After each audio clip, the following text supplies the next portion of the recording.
tout le monde, j'espère que vous allez bien.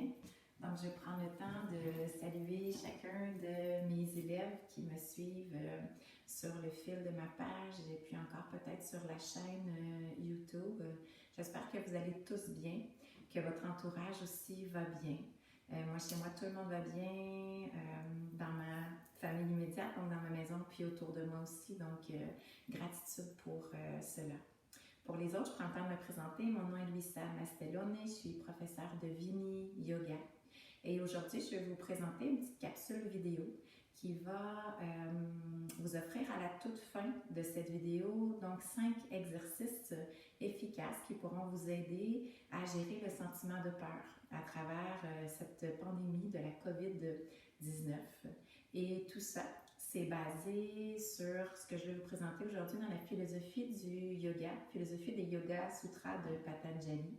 Donc, je vais juste vous dire, si jamais vous avez l'intérêt d'aller faire des lectures peut-être plus approfondies par rapport à ce que je vais vous parler aujourd'hui, vous pouvez aller voir sur Internet en tapant sur le web les 5 kleshas.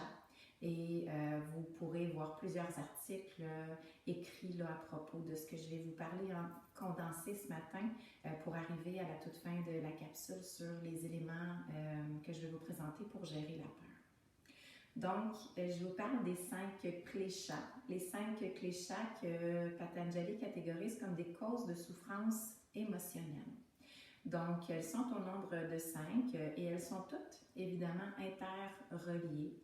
Et la racine de ces 5 kleshas est ce qu'on appelle avidya. Des fois, on peut aussi le nommer le voile d'avidya parce qu'on vient, avec notre perception, justement, porter un voile sur notre nature véritable. Donc, avidya qui veut dire méconnaissance ou ignorance ou encore fausse représentation de notre véritable nature. Elle est à la base des 5 kleshas, puis les 4 autres vont découler de celle-ci. Donc, la deuxième qui est l'ego, deuxième cause de souffrance ou deuxième affliction, qui est l'ego. L'ego, c'est celui qui perçoit, donc par rapport à ses expériences du passé, qui va catégoriser les choses agréables, désagréables, qui va les placer en catégorie dans j'aime ou je n'aime pas. C'est celui qui va s'identifier à son statut social, par exemple, à son corps, à son travail, à tout ce qui est à l'extérieur de lui, donc qui n'est pas fondamental ou fondé sur la nature véritable. Ensuite, il y a ce qu'on appelle raga. Raga qui est tout ce qui fait partie de nos désirs, hein, les objets, souvent qu'on va vouloir acheter, consommer, tout ce qui est à l'extérieur de nous qui, pendant un moment, peut nous donner l'illusion du bonheur, l'illusion qu'on se remplit, l'illusion qu'on se nourrit. Par exemple, par un nouveau manteau, une nouvelle montre, un nouveau chandail, peu importe, même si on en a déjà plusieurs, bien, ce moment-là où on va s'acheter quelque chose à l'extérieur, où on va consommer l'objet en question, bien, on va avoir un petit bonheur, hein, une petite émotion de réjouissance qui va nous remplir. Par contre, ces désirs-là, le lendemain, le surlendemain, quand on va reporter notre manteau, notre montre, notre chandail plusieurs fois, bien, ça va devenir du vieux stock, hein, si on peut se permettre de dire ça comme ça. Donc, le bonheur ne sera pas renouvelé à chaque fois qu'on va le porter.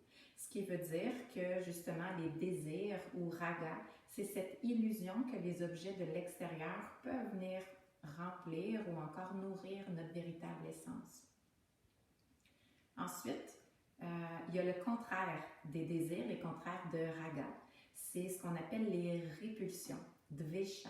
Donc, ce qu'on rejette, autant les situations, les objets ou encore les personnes qui, par le passé, ont créé une sensation, une émotion, un sentiment désagréable chez nous. Donc, on va toujours, basé sur la mémoire, sur les expériences passées, chercher à rejeter un élément qui a été catégorisé par l'ego, encore une fois, comme désagréable. Je vous donne un exemple. Si je suis allée manger dans un restaurant, puis que je considère que le service était mauvais, que la nourriture était mauvaise, ça se peut que je ressorte du restaurant en disant « je ne retourne plus jamais là, c'était vraiment une expérience désagréable ». Donc, un peu au même titre que les désirs, que raga. Dvesha devient un élément extérieur, encore une fois, qui me fait croire que si je m'expose à la situation ou à la personne, je vais être soit triste ou en colère, ou du moins ça va créer un effet désagréable chez moi. Ce qui veut dire que ça va nous mener, pas ce qui veut dire, pardon, mais ce qui va nous mener à se baser que les expériences extérieures peuvent nous nourrir par les attachements ou peuvent nous nuire par les répulsions. Et le tout dernier élément sur lequel je veux mettre l'accent aujourd'hui, c'est Abhini Vesha.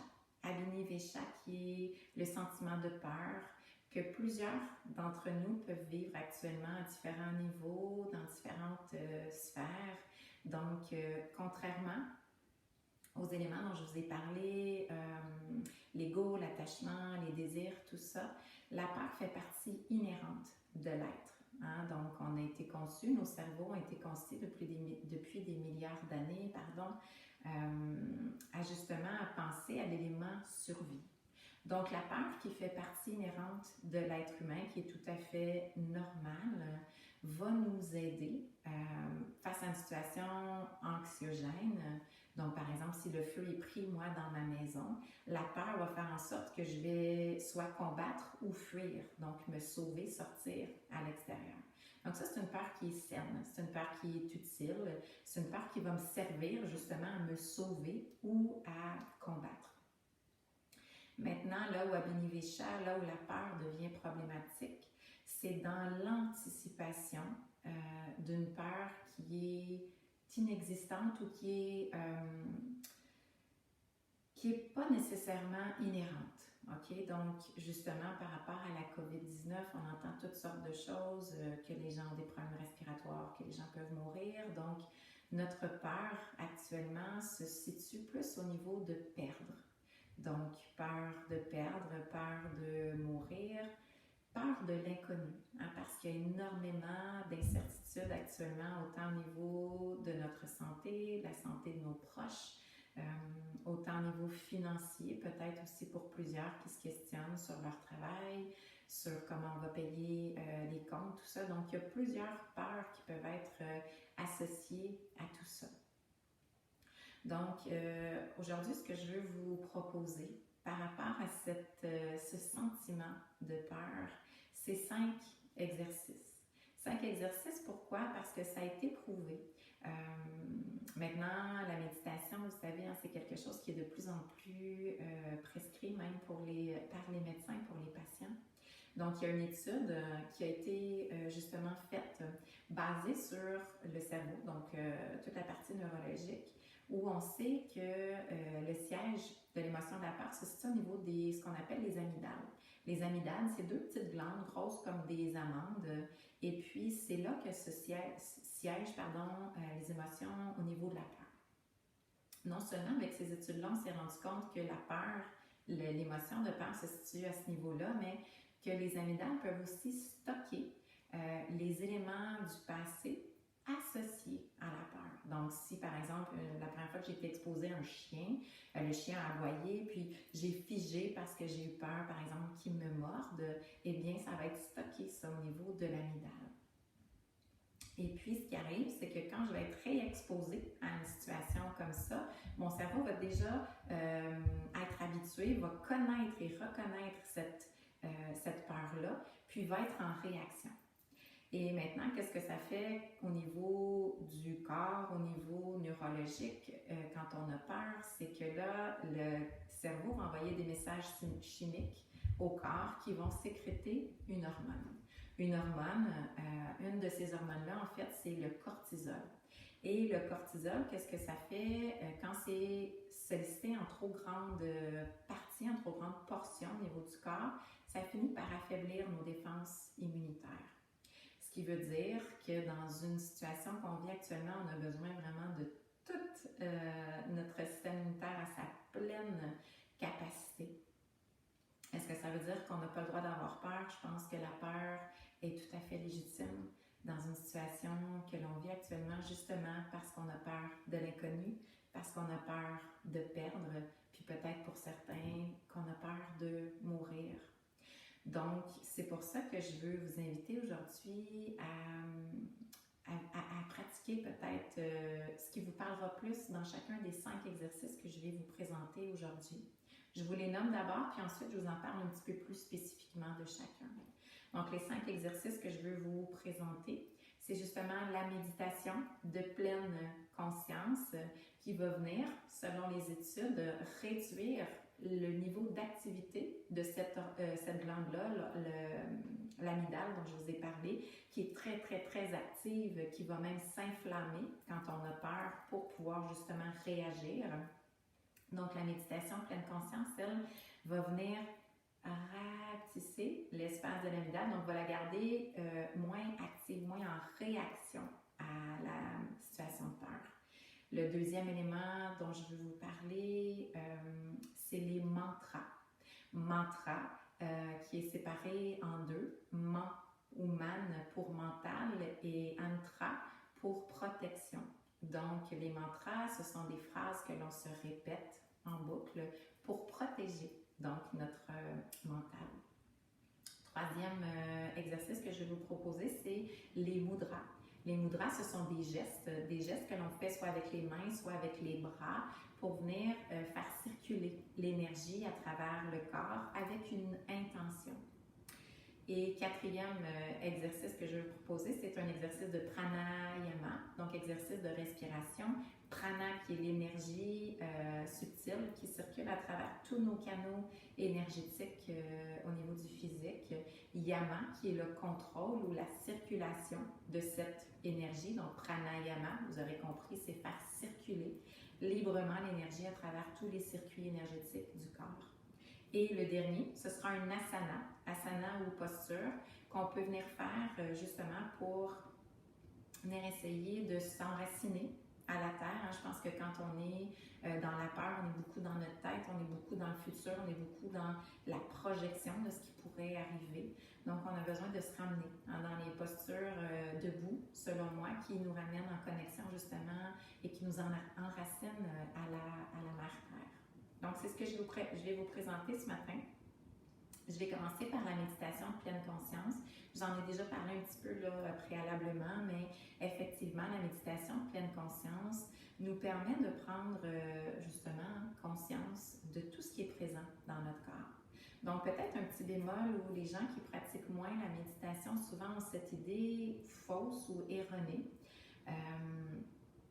Que la méditation, c'est s'asseoir dans la posture du lotus ou allongé au sol et à penser à rien.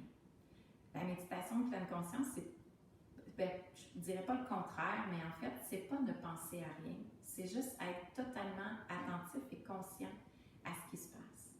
Ce qui veut dire que dans une méditation de pleine conscience, je prends le temps de m'asseoir, je prends le temps de ressentir où se loge ma peur.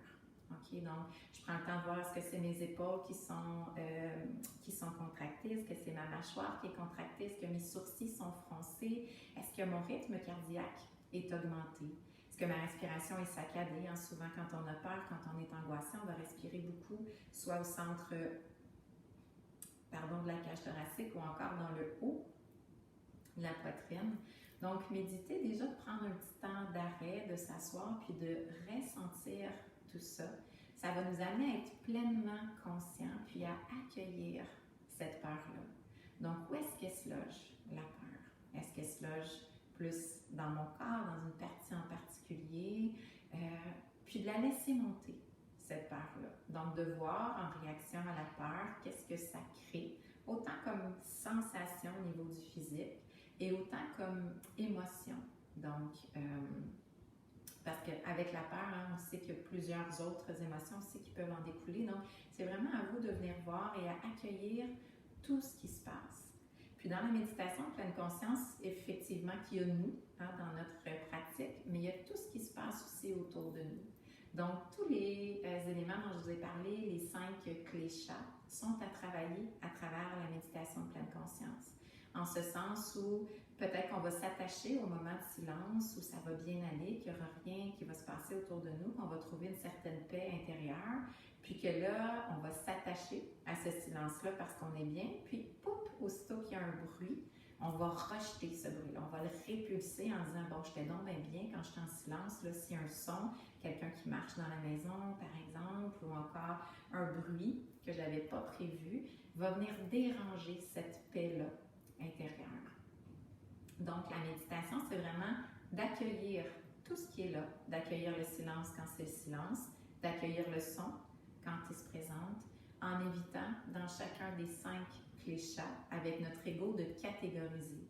Ah, quand il y a du bruit, c'est désagréable, je ne peux pas méditer. Quand il n'y a pas de bruit, ah, là c'est agréable, je peux méditer, puis me déposer au plus profond de moi-même. Donc, je ne ferai pas d'exercice de méditation en tant que tel ici. Par contre, j'ai sur ma page Facebook posté la semaine dernière une méditation sur l'instant présent que je vous invite peut-être à aller pratiquer si c'est celui parmi les 5 éléments que je vous présente ce matin qui vous parle le plus. Deuxième élément qui est la récitation de mantra. La récitation de mantra, donc comme je vous disais tantôt, mantra qui est séparé en 2, protection du mental. La récitation du mantra a un haut taux vibratoire. Parce que ce sont des sons qui émettent justement des vibrations au niveau de notre corps physique à nous, mais qui aussi vont au-delà de notre corps physique émaner au niveau de l'univers et qui vont être profitables pour tous. Donc la récitation des mantras ou des sons peuvent vraiment amener de la paix, donc une protection au niveau de notre mental. Le mantra que je vous propose aujourd'hui, c'est le mantra Om. Om qui est tout ce qui fait partie de l'univers au complet, donc c'est le son universel Om, et le mot Shanti. Shanti qui veut dire paix ou encore une fois protection. Et dans ce mantra, on vient répéter le mot Shanti à 3 reprises. Pourquoi à 3 reprises? Parce que la paix, on veut qu'elle s'installe dans un premier temps pour nous, dans notre propre corps et esprit. Dans un deuxième temps, pour peut-être la communauté, les gens qui sont autour de nous. Et la troisième récitation du mot Shanti sera pour tous les êtres de la planète. Et je pense qu'actuellement, on a grandement besoin d'aller étaler ce sentiment de paix chez chacun des êtres humains. Donc, si c'est ce qui vous parle, c'est ce que vous voulez pratiquer, encore une fois, je ne fais pas d'exercice spécifique, mais je vous fais juste un exemple en vous installant dans la posture qui vous est confortable, soit dans la posture Shukrasana, posture lotus, demi-lotus ou encore allongé au sol. L'important, c'est de trouver une posture dans laquelle vous êtes confortable. Puis, c'est de fermer vos yeux, vous centrer au centre de vous-même. Ça peut être de vous centrer au centre de votre cage thoracique parce que là où réside la paix, là où il y a notre véritable essence, il y a un lieu de calme et de sérénité qui est toujours présent, toujours accessible et disponible. Donc, je vous invite à fermer vos yeux, à prendre le temps juste d'accueillir ce qui est là autour de vous, puis ensuite à vous répéter en boucle Om Shanti Shanti Shanti Om. Et vous pouvez le réciter soit mentalement ou encore laisser le son sortir de la bouche. Donc, voyez ce qui sera le plus profitable pour vous. Puis, je vous invite à faire cet exercice entre 1 à 5 minutes. Puis, si vous voulez aller au-delà de ça, parce que vous êtes un méditant qui pratique régulièrement, ça peut aussi être pratiqué au-delà de ça. Ce que je vous propose souvent, c'est de mettre peut-être une petite minuterie pour avoir une petite structure, mais si vous voulez aller librement avec le nombre de récitations qui vous conviennent, allez-y vraiment comme ça sera bon pour vous. Le troisième exercice que je vais vous proposer, donc, c'est ce qu'on appelle les mudras. Mudras qui sont des gestes que l'on fait avec les mains ou encore avec les bras. Le mudra que je vous propose aujourd'hui, c'est Abhaya Mudra.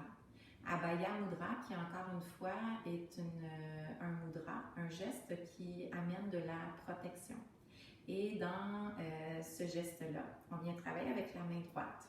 On peut fléchir le coude qu'on vient coller ou non contre la cage thoracique. On vient coller tous les doigts, même le pouce, puis on vient faire une petite coupole avec la main. Donc, on referme légèrement les doigts vers l'intérieur. Donc ici, il y a comme une petite flexion qui va se faire au niveau des jointures des mains. Puis on vient placer la main à côté de nous, donc près de nous. Puis la main gauche, elle peut être soit déposée sur les cuisses ou encore sur le genou, là où c'est confortable, ou au niveau du cœur. Et en même temps, il y a une intention de laisser circuler l'énergie, comme je vous disais, dans ce mudra-là, où on vient visualiser qu'on absorbe ici l'énergie au niveau de la main, qu'on la laisse circuler dans tout le corps. Donc, mudra, geste qui scelle, où on veut faire circuler l'énergie tout autour de nous. Puis si vous voyez, la signification de ce geste-là aussi, c'est un peu comme stop. Hein?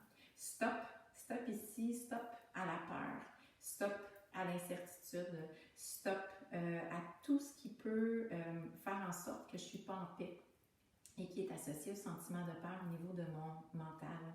Donc, ça a quand même une signification de, justement, faire arrêter ces pensées qui sont associées à la peur. Et la main au cœur, ça vient nous relier à notre véritable essence, donc au divin qui est à l'intérieur de nous. Donc, c'est comme si l'énergie circulait de l'univers, donc de ce qui est plus grand que nous, vers ma main, jusqu'à moi, jusqu'à mon cœur. Donc, encore une fois, le mudra, vous pouvez le pratiquer de 1 à 5 minutes ou le temps qui vous conviendra, toujours dans ce qui est confortable pour vous. Et le 4e exercice que je vais vous proposer, c'est un pranayama. Donc, comme je vous disais tout à l'heure, prana qui est l'énergie qui circule à travers tout notre corps. Moi, je dis souvent que notre corps, c'est comme rempli de grandes autoroutes. Il y a des autoroutes qui sont des autoroutes principales, puis il y a des autoroutes qui sont des autoroutes secondaires. Mais on a besoin de faire circuler à travers tout ça librement le souffle. Et quand on fait circuler librement le souffle, on fait circuler librement le prana, l'énergie subtile qui voyage à travers toutes ces autoroutes-là. Donc, au niveau de la respiration que je vous propose, c'est une respiration très, très basique. Donc, une respiration de base, respiration abdominale. Pourquoi la respiration abdominale? Parce que c'est la respiration avec laquelle on vient au monde. Hein, quand on vient au monde, comme tous les petits bébés, vous remarquerez, peut-être si vous en avez dans votre environnement, les bébés respirent par le ventre. Parce que c'est ce qu'il y a de plus naturel et c'est ce qu'il y a de plus sécurisant de respirer au niveau de notre ventre. Ensuite, souvent, quand on vit plutôt un sentiment de peur ou d'angoisse, on va respirer, comme je vous disais tantôt, un petit peu plus haut, au niveau soit de la cage thoracique ou encore dans le haut de la poitrine. Donc, de ramener notre attention au niveau de l'abdomen dans un mouvement très, très fluide. D'inspire et laisser le ventre se gonfler, d'expire, de laisser le ventre se rétracter. On peut venir chercher du réconfort et beaucoup d'apaisement et se reconnecter, encore une fois, à notre essence, à notre espace de paix et de sérénité. Donc, ce que je vous propose, si vous voulez aller travailler avec la respiration abdominale, encore une fois, c'est de fermer les yeux, de vous installer confortablement dans la posture soit allongée, soit assise. Puis, pour venir vous assurer que vous respirez vraiment au niveau du ventre, je vous invite à déposer la main droite au niveau de l'abdomen, au-dessus du nombril, puis la main gauche sur la poitrine. Ce que ça va faire, c'est que ça va vous assurer que vous respirez vraiment ici au niveau du ventre avec le mouvement de la main que vous allez sentir s'éloigner à l'inspire quand le ventre va se gonfler, puis la main qui va se rapprocher, donc qui va se rétracter avec l'abdomen qui va se rétracter à l'expire. Puis encore une fois, ça a une double signification. La main sur le cœur, c'est la connexion à notre essence, à notre nature véritable, à l'espace de paix, l'espace de sérénité, qui est toujours là, hein, peu importe justement les facteurs extérieurs, et aussi qui va vous permettre de ressentir si votre cage thoracique se mobilise dans cette respiration-là. Si toutefois c'est inconfortable pour x, y raison, faites-le juste avec l'intention de ressentir l'abdomen qui va se gonfler à l'inspire puis qui va se rétracter à l'expire. Donc, je ne vais pas faire un exercice très long, encore une fois, de respiration abdominale, mais je vais juste vous guider dans quelques cycles pour que vous puissiez vous y installer à votre rythme par la suite. Donc, main gauche au centre de la cage thoracique, main droite sur l'abdomen. Puis ici, vous allez juste sentir le souffle dans un premier temps. Observez votre respiration naturelle. Déjà, comment vous respirez si vous n'installez pas de conscience respiratoire. Puis doucement, vous allez descendre votre attention au niveau de l'abdomen. Vous allez inspirer, laisser le ventre se gonfler. Et expirer, laissez le ventre se rétracter. Et inspire, on laisse le ventre se gonfler. Et expire, on laisse le ventre se rétracter. Donc vous amenez toute votre attention au niveau de l'abdomen, dans cette sensation du ventre qui se gonfle à l'inspire. Et à l'expiration, sensation du ventre qui se rétracte, doucement. Ici, sans forcer la respiration, juste en suivant son rythme. Un inspire et un expire à la fois.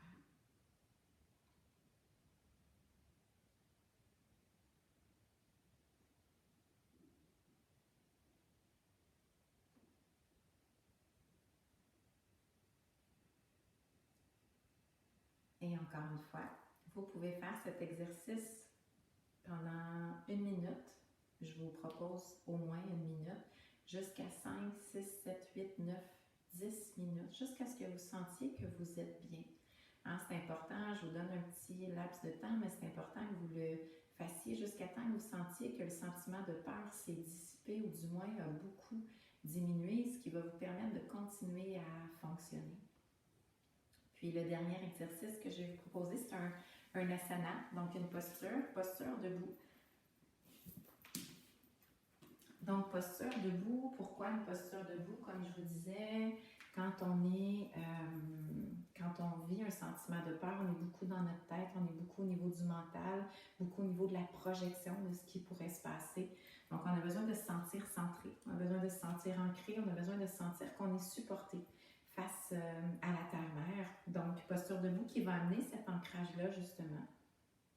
Et je vous propose un asana qui va être en mouvement pour venir justement faire circuler encore plus au niveau énergétique l'énergie. Donc, je vous donne 2 façons pour faire cet asana.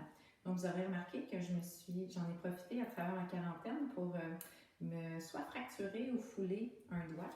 Donc, moi, je ne pourrais pas fermer le poing de la main gauche, mais je vais fermer celui de la main droite parce que dans l'exercice, je vais vous inviter à fermer les poings, les pouces vers l'extérieur. Donc, je vous propose 2 façons de faire.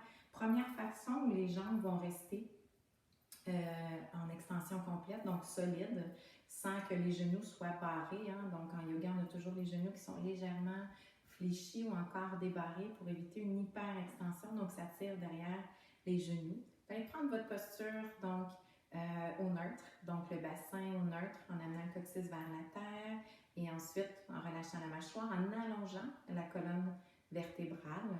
Puis, premier mouvement qui sera statique au niveau du corps, de la base du corps, mais qui va être mobile au niveau du haut du corps. À l'inspire, vous allez allonger les bras vers le ciel, refermer les poings, pouces vers l'extérieur, puis venir les porter ici sur la poitrine.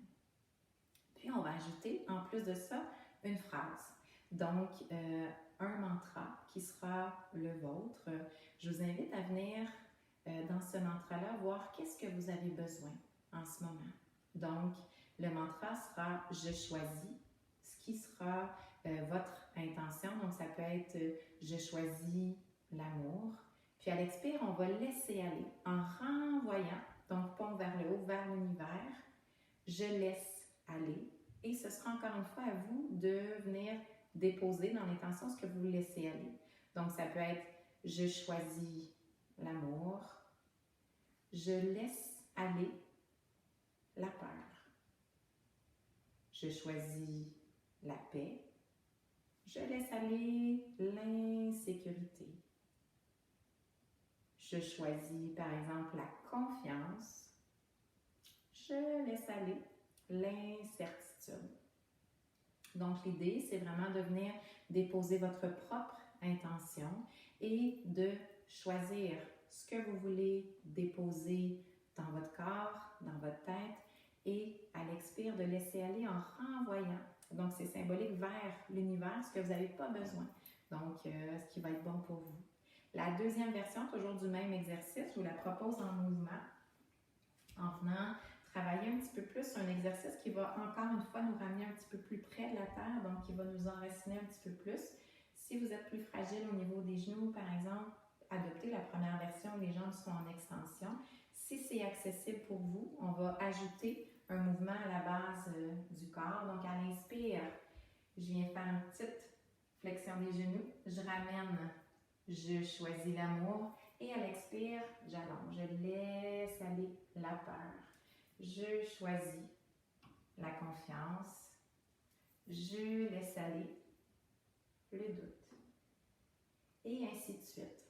Et dans cet exercice-là, dans cette asana, évidemment, je vous invite à visualiser qu'il y a une énergie aussi qui va circuler, une énergie, une intention de ce que vous voulez voir venir se déposer dans votre corps et une énergie de ce que vous voulez voir laisser aller, donc en renvoyant avec confiance à l'univers.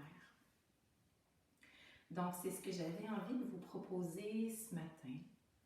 Si vous voulez faire plus de recherches, comme je vous disais, sur tout ce qui est Klesha, vous pouvez aller sur le web, taper Klesha, K-L-E-S-H-A. Si vous voulez faire plus de recherches à propos des mudras, le geste qui scelle que je vous ai proposé, c'est Abhaya Mudra, donc H-A-Y-A,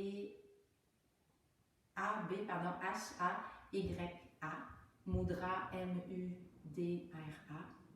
Ensuite, si vous voulez aller sur le pranayama, c'est respiration abdominale, donc vous pouvez aussi peut-être faire des recherches si vous voulez être accompagné à travers une respiration abdominale.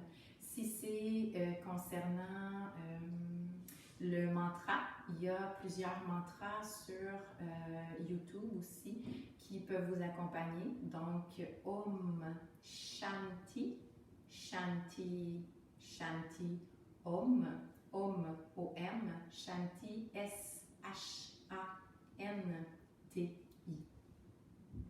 Et pour l'asana, ben celui-là, vous pouvez le faire, je ne vous l'ai pas mentionné, mais peut-être un cycle de 6 respirations, 8 respirations, prendre une petite pause, revenir au centre de vous-même, observer comment vous vous sentez, puis il n'y a rien qui vous empêche de refaire peut-être un deuxième cycle de 6 ou de 8. Souvenez-vous que vous êtes le maître, donc c'est vraiment à vous de voir comment dans votre pouvoir, dans votre force intérieure, vous pouvez vous auto-rassurer et revenir au centre de vous-même face à notre véritable essence. Pardon. Donc, je regarde voir si je vous ai vraiment parlé de tout ce que je voulais vous parler. Je crois bien que tout est là.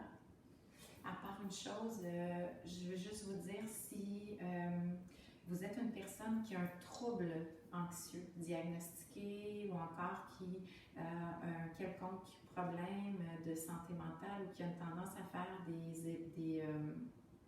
des psychoses ou